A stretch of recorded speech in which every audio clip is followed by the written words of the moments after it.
पाहतात मुक्तिदाता news channel.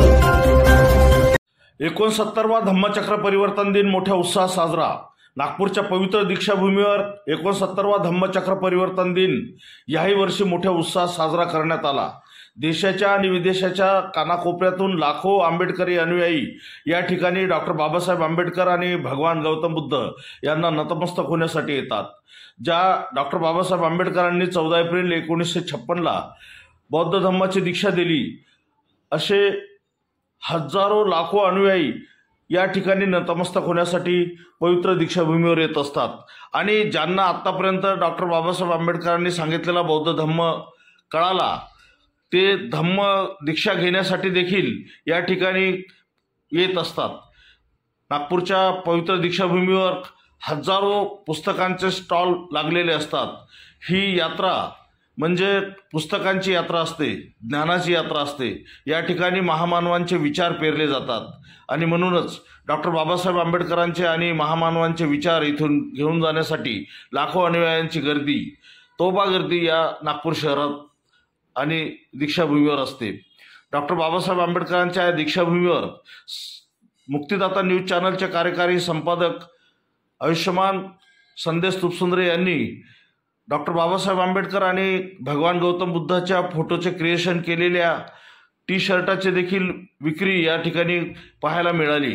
Akola इथून आलेले माननीय वंजारे यांनी आणलेले टी शर्टाच्या स्टॉलमध्ये डॉक्टर बाबासाहेब आंबेडकरांचा फोटो असलेले आणि त्यावर संदेश तुपसुंदरे यांची सही असलेले टी शर्ट इथे विक्रीसाठी पाहायला मिळाले। 14 ऑक्टोबर 1956 रोजी डॉक्टर बाबासाहेब आंबेडकरांनी दिलेली धम्मदीक्षा अविरत पुढे ठेवण्यासाठी इथे दरवर्षी धम्मचक्र परिवर्तन दिन साजरा केला जातो। यावर्षी 69वा धम्मचक्र परिवर्तन दिन आहे। देशाच्या कानाकोपऱ्यातून आलेल्या इतर अनुयायांना, बौद्ध धर्मीय नसलेल्या अनुयायांना बौद्ध धम्माची दीक्षा देण्यासाठी इथे एक पवित्र मंडप सजवला जातो आणि या मंडपामध्ये पूज्य भंतेजी आणि भदंत यांच्याकडून बौद्ध धम्माची दीक्षा लाखो अनुयायांना दरवर्षी दिली जाते। उत्तरोत्तर बौद्ध धम्माचं महत्त्व या जगाला कळत असून बौद्ध धम्माकडे विशेष लोकांचं आकर्षण झाले आहे। या दीक्षाभूमीकडे येणाऱ्या लोकांना भोजनदान देण्यासाठी हजारो मंडळे पुढे येत असतात। त्यापैकी एक नागपूरच्या लक्ष्मीनगर मध्ये असलेले प्रवर्तिका बहुउद्देशीय मंडळ हे दरवर्षी या ठिकाणी भोजनदानाचा कार्यक्रम आयोजित करत असते। याही वर्षी त्यांनी भोजनदानाचा कार्यक्रम आयोजित केला होता।